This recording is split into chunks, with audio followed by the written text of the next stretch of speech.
Hi friends, ഇന്ന് ഞാൻ ഉണ്ടാക്കാൻ പോകുന്നത് ഇടിച്ചക്ക വെച്ചിട്ട് നല്ല ടേസ്റ്റി ആയിട്ടുള്ള ഒരു ബിരിയാണിയാണ്. അപ്പോൾ അതെങ്ങനെയാണ് ഉണ്ടാക്കിയെടുക്കുന്നതെന്ന് നോക്കാം. അതിനായിട്ട് ഞാനിവിടെ ഒരു ചെറിയ ഇടിച്ചക്ക എടുത്തിട്ടുണ്ട്. അത് മുഴുവനൊന്നും വേണ്ട കേട്ടോ, ഞാനിപ്പോൾ കുറച്ചേ ഉണ്ടാക്കുന്നുള്ളൂ. അതുകൊണ്ട് ഒരു കാൽ ഭാഗം, ആ ഇടിച്ചക്കയുടെ ഒരു കാൽ ഭാഗം ഞാൻ മുറിച്ചെടുക്കുകയാണ്. എന്നിട്ട് അതിൽ നിന്ന് വരുന്ന ആ പശയൊക്കെ നന്നായിട്ട് തുടച്ച് മാറ്റിയതിന് ശേഷം നമുക്കതിൻ്റെ മുള്ളെല്ലാം ഒന്ന് ചെത്തിക്കളയണം. അപ്പോൾ ഇടിച്ചക്ക മുറിക്കുന്നതിന് മുമ്പേ തന്നെ കൈയും അതുപോലെ കത്തിയിലൊക്കെ നന്നായിട്ട് എണ്ണ പുരട്ടണം കേട്ടോ. അല്ലാന്നുണ്ടെങ്കിൽ ആ പശയൊക്കെ നമ്മുടെ കയ്യിലും ആ കത്തിയിലൊക്കെ ഇങ്ങനെ ഒട്ടിപ്പിടിച്ചിരിക്കും. അപ്പോൾ എണ്ണയൊക്കെ നന്നായി പുരട്ടിയതിന് ശേഷം മുള്ളൊക്കെ ചെത്തി കളയുക. അതിന് ശേഷം നമുക്ക് ചെറിയ ചെറിയ പീസുകളായിട്ടൊന്ന് കട്ട് ചെയ്തെടുക്കണം. അപ്പോൾ ഒത്തിരി വലിയ പീസാക്കരുത്, കാരണം ഒരു മീഡിയം വലുപ്പത്തിൽ ഈ ഒരു പാകത്തിന് വേണം നമ്മൾ കട്ട് ചെയ്തെടുക്കാൻ.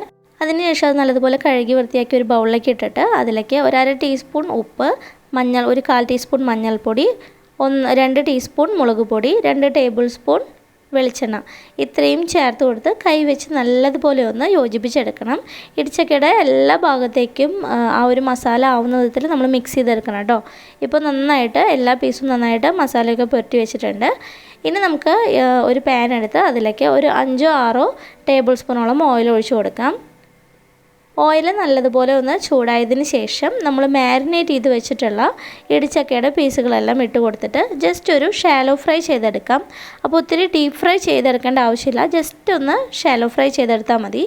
അപ്പോൾ അതിങ്ങനെ കൂടി കിടക്കുന്നുണ്ടെന്നുണ്ടെങ്കിൽ ഒന്ന് സെപ്പറേറ്റ് ചെയ്തിട്ട് ഇതുപോലെ ഇങ്ങനെ ഒറ്റയ്ക്ക് ഇട്ട് ഒന്ന് ഇളക്കി കൊടുത്തിട്ട് ജസ്റ്റ് ഒരു ഷാലോ ഫ്രൈ ചെയ്തെടുക്കുക. അങ്ങനെ നമ്മുടെ ഇടിച്ചക്കയൊക്കെ ഒന്ന് ഫ്രൈ ചെയ്തെടുത്തിട്ടുണ്ട്. അപ്പോൾ നന്നായിട്ട് ഫ്രൈ ചെയ്തെടുക്കുകയാണെന്നുണ്ടെങ്കിൽ നമുക്ക് ചോറിൻ്റെയൊക്കെ കൂടെ കഴിക്കാൻ നല്ല ടേസ്റ്റാണ്. വെറുതെ കഴിക്കാനാണെങ്കിലും ടേസ്റ്റിയാണ് കേട്ടോ. ഇനി നമുക്കതൊരു ബൗളിലാക്കി മാറ്റി വയ്ക്കാം. അതിനുശേഷം മറ്റൊരു ബൗളിലേക്ക് 1 കപ്പ് തൈര്, 2 പച്ചമുളക് നടുകെ കീറിയത്, 1/4 ടീസ്പൂൺ മഞ്ഞൾപ്പൊടി, പിന്നെ 1/2 ടീസ്പൂണോളം ഉപ്പ്, 2 ടേബിൾ സ്പൂൺ സാദാ നല്ല എരിവുള്ള മുളക് പൊടി, 1 ടീസ്പൂൺ ഗരം മസാല, 1/2 ടീസ്പൂൺ മല്ലിപ്പൊടി, 1 ടീസ്പൂൺ കാശ്മീരി ചില്ലി പൗഡർ, പിന്നെ ഒരു 2-3 തണ്ട് കറിവേപ്പില, പിന്നെ ഒരു ചെറുനാരങ്ങയുടെ പകുതി പിഴിഞ്ഞിട്ട് ആ നീര് കൂടി അതിലേക്ക് ഒഴിച്ചു കൊടുക്കണം. എന്നിട്ട് കൈ വെച്ച് നല്ലതുപോലെ എല്ലാം നന്നായി ഒന്ന് കൂട്ടി തിരുമ്മിയെടുക്കണം കേട്ടോ. അപ്പോൾ നന്നായിട്ട് യോജിപ്പിച്ചിട്ട് നമുക്ക് മസാല റെഡിയാക്കി എടുക്കാം. എന്നിട്ട് ആ മസാല ഒന്ന് ടേസ്റ്റ് നോക്കി ഉപ്പ് കുറവുണ്ടെന്നുണ്ടെങ്കിൽ കുറച്ചുകൂടി ഉപ്പ് ആഡ് ചെയ്ത് കൊടുക്കാം. എന്നിട്ട് നമ്മൾ ആ ഷാലോ ഫ്രൈ ചെയ്ത് വെച്ചിട്ടുള്ള ചക്കയുടെ പീസുകളുണ്ടല്ലോ, അത് മുഴുവനായിട്ട് നമുക്ക് ഈ മസാലയിലേക്ക് ചേർത്ത് കൊടുക്കാം. എന്നിട്ട് എല്ലാ ഭാഗത്തേക്കും ഈ മസാലയൊന്ന് വരുന്ന വിധത്തിൽ യോജിപ്പിച്ചെടുക്കാം. അപ്പോൾ നമ്മൾ ഷാലോ ഫ്രൈ ചെയ്തെടുത്തില്ലെങ്കിലും കുഴപ്പമൊന്നുമില്ല, പക്ഷേ ഷാലോ ഫ്രൈ ചെയ്തെടുക്കുമ്പോൾ ഒരു ഇങ്ങനെ ഒരു ടേസ്റ്റ് വ്യത്യാസമുണ്ട്. അപ്പോൾ നിങ്ങൾക്ക് ട്രൈ ചെയ്ത് നോക്കിയിട്ട് ഏതാ ഇഷ്ടമെന്നുണ്ടെങ്കിൽ ഒന്ന് കമൻറ്റ് ചെയ്യണേ. അതിനുശേഷം നമുക്ക് കുറച്ച് സവാളയും അതുപോലെ കാഷ്നട്ടും ഒന്ന് വറുത്തെടുക്കണം.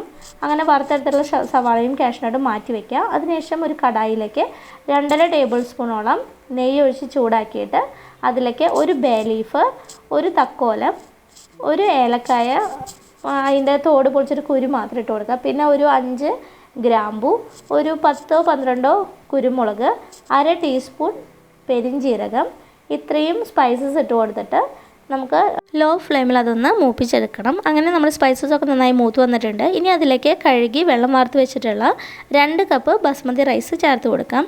ഞാൻ എപ്പോഴും പറയാറുള്ളത് പോലെ തന്നെ ഇന്ത്യ ഗേറ്റിൻ്റെ ടിബാർ എന്ന് പറഞ്ഞിട്ടുള്ള ബസ്മതി റൈസാണ് ഞാൻ എടുത്തിട്ടുള്ളത്. ഇനി ഒരു 2-3 മിനിറ്റോളം നമുക്ക് ആ റൈസ് നെയ്യിലൊന്ന് ചൂടാക്കി എടുക്കണം കേട്ടോ. അപ്പോൾ റൈസ് നന്നായി ചൂടാക്കി എടുത്തു. ഇനി അതിലേക്ക് 3/4 കപ്പ് വെള്ളം ചേർത്ത് കൊടുക്കാം.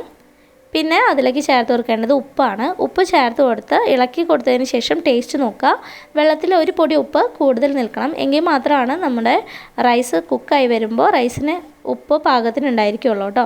അങ്ങനെ ഉപ്പൊക്കെ ചേർത്ത് വെള്ളം നന്നായി തിളച്ച് വരുന്നത് വരെ ഹൈ ഫ്ലെയിമിലിടുക. തിളച്ച് തുടങ്ങുമ്പോൾ ഒരു മൂടി വെച്ച് അടച്ചിട്ട് മീഡിയം ഫ്ലെയിമിൽ നമുക്കൊരു 10 മിനിറ്റോളം ഇതൊന്ന് കുക്ക് ചെയ്തെടുക്കാം. 10 മിനിറ്റ് ആകുമ്പോഴേക്കും നമ്മുടെ റൈസൊക്കെ റെഡിയായി വരും. അപ്പോൾ അതവിടെ റെഡി ആവട്ടെ. ആ നേരം കൊണ്ട് നമ്മുടെ ബിരിയാണിയുടെ മസാല റെഡിയാക്കി എടുക്കാം. അപ്പോൾ അതിന് വേണ്ടിയിട്ട് നമ്മൾ ആദ്യം ഇടിച്ചക്ക വറുത്തിട്ടുള്ള ആ പാനിലെ എണ്ണയിലോട്ട് തന്നെ ഒരു മീഡിയം വലുപ്പത്തിലുള്ള സവാള അരിഞ്ഞത് ചേർത്ത് ഒന്ന് വഴറ്റിയെടുക്കണം. അങ്ങനെ സവാളയൊന്ന് വഴന്നു വന്നിട്ടുണ്ട്. ഇനി അതിലേക്ക് നമ്മൾ മാരിനേറ്റ് ചെയ്ത് വെച്ചിട്ടുള്ള ഇടിച്ചക്കയുടെ പീസുകളെല്ലാതും ഇട്ട് കൊടുക്കാം.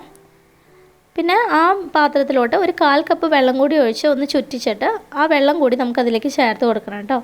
ഇനി എല്ലാം ചേർത്ത് നന്നായി യോജിപ്പിച്ച് ഒരു 2 മിനിറ്റ് അതൊന്ന് ചൂടാക്കി എടുക്കുക. അങ്ങനെ നന്നായി ഒന്ന് ചൂടായി വന്നു കഴിയുമ്പോൾ അതിലേക്ക് നമുക്ക് 1 ടേബിൾ സ്പൂൺ ടൊമാറ്റോ സോസ് ചേർത്ത് കൊടുക്കാം. 1-1.5 ടേബിൾ സ്പൂൺ ആയാലും കുഴപ്പമൊന്നുമില്ല കേട്ടോ. പിന്നെ അതിലേക്ക് പുതിനയിലയും മല്ലിയിലയും നമുക്ക് ചെറുതായി കട്ട് ചെയ്തിട്ട് അതുകൂടി ചേർത്ത് കൊടുക്കണം. പിന്നെ നമ്മൾ വറുത്ത് വെച്ചിട്ടുള്ള സവാളയിൽ നിന്നും കുറച്ച് മാത്രം സവാള വറുത്തത് അതിന് മുകളിലേക്ക് ഇട്ട് കൊടുത്ത് എല്ലാം നന്നായി ഒന്ന് യോജിപ്പിച്ചെടുക്കണം. അങ്ങനെ എല്ലാം നന്നായി യോജിപ്പിച്ചെടുത്തതിന് ശേഷം അതിലേക്ക് 1 ടേബിൾ സ്പൂൺ ഓയിൽ ഒഴിച്ച് കൊടുക്കുക. എന്നിട്ട് നല്ലതുപോലെ ഒന്ന് വീണ്ടും ഇളക്കി കൊടുത്ത് ഒരു മൂടി വെച്ച് അടച്ചിട്ട് ലോ ഫ്ലെയിമിൽ നമുക്കിതൊന്ന് കുക്ക് ചെയ്തെടുക്കാം.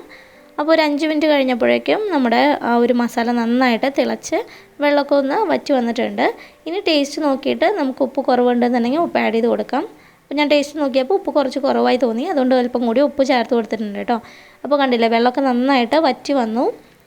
അതുപോലെ നമ്മൾ ഓൾറെഡി ഷാലോ ഫ്രൈ ചെയ്തിട്ടിട്ടുണ്ടായിരുന്ന ചക്കയാണ്, അത് നന്നായിട്ട് മസാലയൊക്കെ പിടിച്ച് നന്നായി കുക്കായി വന്നിട്ടുണ്ട് കേട്ടോ. ഇനി അതിലേക്ക് ഒരു 1/4 കപ്പ് ഫ്രഷ് ക്രീമാണ് ആഡ് ചെയ്ത് കൊടുക്കുന്നത്. ഫ്രഷ് ക്രീം കൊടുക്കുമ്പോൾ ആ ഒരു മസാല നല്ല ടേസ്റ്റിയായി കിട്ടും. അങ്ങനെ ഫ്രഷ് ക്രീം ചേർത്ത് നന്നായി ഇളക്കി കൊടുക്കുക. പിന്നീട് അതിലേക്ക് ഒരു 1/4 കപ്പ് വെള്ളം കൂടി ചേർത്ത് കൊടുക്കുന്നുണ്ട്. ചെറുതായി ചൂടാക്കിയിട്ടുള്ള വെള്ളമാണ് കേട്ടോ നമ്മൾ ചേർത്ത് കൊടുക്കുന്നത്. അങ്ങനെ ചൂടാക്കിയിട്ടുള്ള വെള്ളം കൂടി ചേർത്ത് നല്ലതുപോലെ ഒന്നും കൂടി ഒന്ന് യോജിപ്പിച്ച് ജസ്റ്റ് ഒന്ന് തിളപ്പിച്ചിട്ട് വെക്കാം. അപ്പോഴേക്കും നമ്മുടെ റൈസ് എല്ലാം നല്ലതുപോലെ കുക്കായി വന്നിട്ടുണ്ട് കേട്ടോ. കണ്ടില്ലേ, വെള്ളമൊക്കെ വറ്റി വന്നിട്ടുണ്ട്.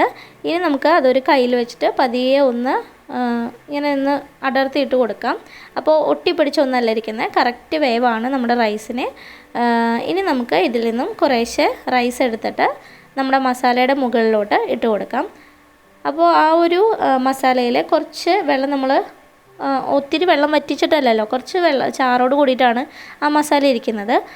അപ്പോൾ അതിലും കൂടി വെച്ച് നമ്മൾ ദമ്മിടുമ്പോൾ ആ റൈസ് നല്ല രസമായി കിട്ടും. നല്ല കറക്റ്റ് വേവും അതുപോലെ ആ ഒരു മസാലയൊക്കെ യോജിച്ച് വരുമ്പോൾ നല്ല അടിപൊളിയായിട്ട് കിട്ടും. അപ്പോൾ ഇതാ നമ്മൾ ആ റൈസ് മുഴുവനും ആ മസാലയുടെ മുകളിലോട്ട് ഇട്ട് കൊടുക്കുകയാണ്. ഇനി കുറച്ച് പാലിൽ കുറച്ച് മഞ്ഞൾപ്പൊടിയോ അല്ലെങ്കിൽ ഫുഡ് കളറോ ആഡ് ചെയ്തിട്ട് നമുക്കൊരു ഭംഗിക്ക് വേണ്ടി അതിന് മുകളിലൊന്ന് സ്പ്രെഡ് ചെയ്ത് കൊടുക്കാം. അതിനുശേഷം മല്ലിയിലയും പുതിനയിലയും അരിഞ്ഞതും അതുപോലെ നമ്മൾ വറുത്ത് വെച്ചിട്ടുള്ള കാഷ്നട്ടും സവാളയും അതിന് മുകളിലിട്ടൊന്ന് ഗാർണിഷ് ചെയ്യാം. എന്നിട്ട് ഒരു ഫോയിൽ പേപ്പർ കൊണ്ട് ജസ്റ്റ് അതിന് മുകളിലൊന്ന് കവർ ചെയ്തതിന് ശേഷം മൂടി വെച്ച് അടച്ചിട്ട് ലോ ഫ്ലെയിമിൽ 5 മിനിറ്റ് നമുക്കിതൊന്ന് ചൂടാക്കി എടുക്കണം. അപ്പോൾ 5 മിനിറ്റ് കഴിഞ്ഞു. ഇനി നമുക്ക് മൂടി ഓപ്പൺ ചെയ്യാം. നല്ല സ്വാദുള്ള നമ്മുടെ ചക്ക ബിരിയാണി ഇവിടെ റെഡി ആയിട്ടുണ്ട്. ഇനി ഇത് പതിയെ നമുക്ക് ഒന്ന് യോജിപ്പിച്ചെടുക്കാം. ആ ഒരു മസാലയും അതുപോലെ റൈസൊക്കെ നന്നായിട്ടൊന്ന് യോജിപ്പിച്ചെടുക്കാം. അപ്പോൾ നമ്മളിത് ഫ്രഷായിട്ട് അപ്പോൾ തന്നെ കഴിക്കുന്നതിനേക്കാൾ കുറച്ച് നേരം ഇരുന്ന് ആ ഒരു മസാലയായിട്ടൊക്കെ ആ റൈസ് നന്നായി യോജിച്ചതിന് ശേഷം പിന്നീട് ചൂടാക്കി കഴിക്കുമ്പോഴാണ് എനിക്ക് കൂടുതൽ ടേസ്റ്റി ആയിട്ട് തോന്നിയത്. അപ്പോൾ എല്ലാവരും ഒന്ന് ട്രൈ ചെയ്ത് നോക്കുക. നിങ്ങൾക്ക് വീഡിയോ ഇഷ്ടമാവുകയാണെന്നുണ്ടെങ്കിൽ ലൈക്ക് ചെയ്യാനും ഷെയർ ചെയ്യാനും കമൻറ്റ് ചെയ്യാനും മറക്കരുത് കേട്ടോ. Thank you. Thanks for watching.